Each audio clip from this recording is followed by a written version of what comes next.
Appalachian Mountains Tragedy. On April 3, 1998, two cavers, Daniel and Mike, went to the Appalachian Mountains for a night camping. In the afternoon, they set up the camp. After that, they started searching for wood so that they can set up the campfire and prepare the dinner. While gathering wood, Mike noticed a small gap behind the trees. He looked in and noticed a small cave system inside. Mike went back to Daniel and convinced him that it would be fun to explore it. A little bit later, they entered the cave and started going deeper and deeper. The farther they got in the cave, the tighter it became. The cave was unmapped, and there is a high chance that nobody been there before Mike and Daniel. After 20 minutes, they got to the first fork. At this point, the tunnel was only 24 by 20 inches in diameter. They both continued on the right. They spent 30 minutes on this path when they realized it was a dead end, so they had to get back to the fork.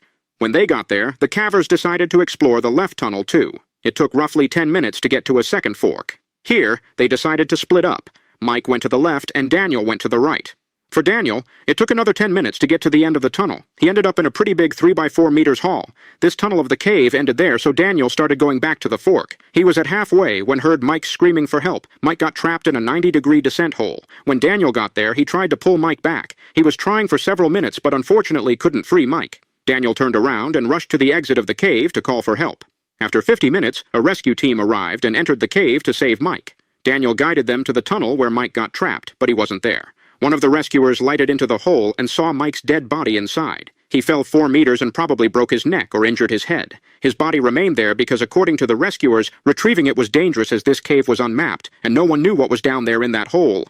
The rescuer who saw Mike also said that he heard snake sounds from the end of the tunnel.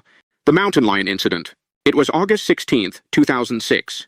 3 cavers wanted to explore a small cave in South America. According to older maps, the cave had 2 entrances. They entered here near the river. This cave was beginner-friendly and easy to explore.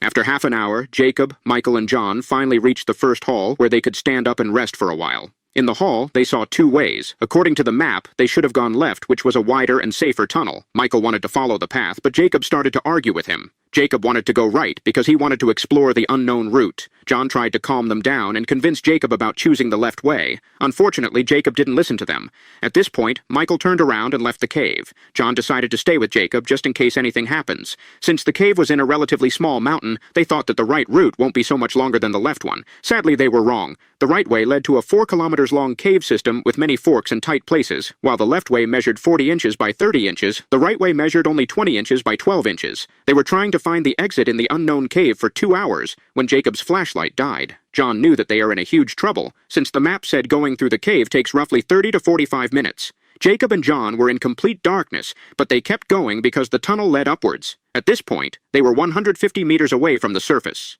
Michael was waiting for them at the entrance, but after sitting there for 2 hours, he started to panic and called for help. After an extra 1 hour, Jacob and John finally saw light at the end of the tunnel.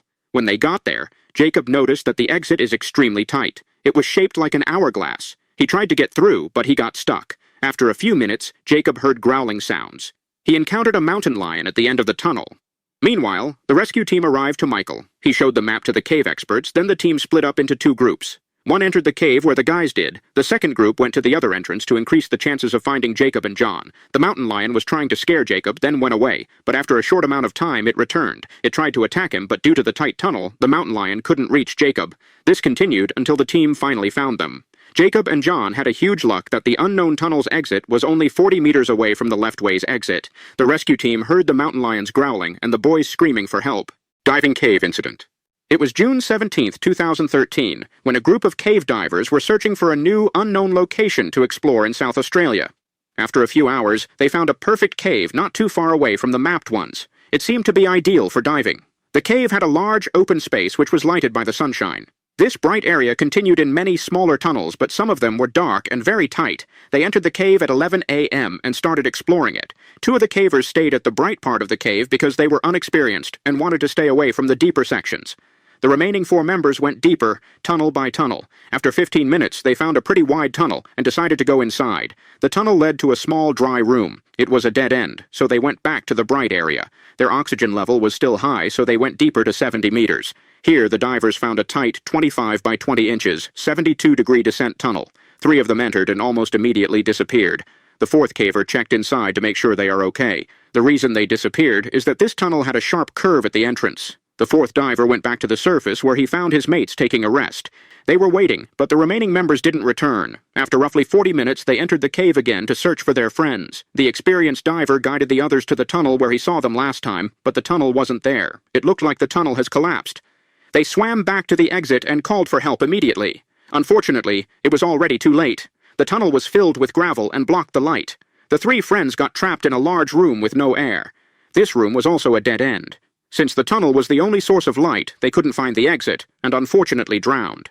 Thank you for being here and watching the video. See you next time.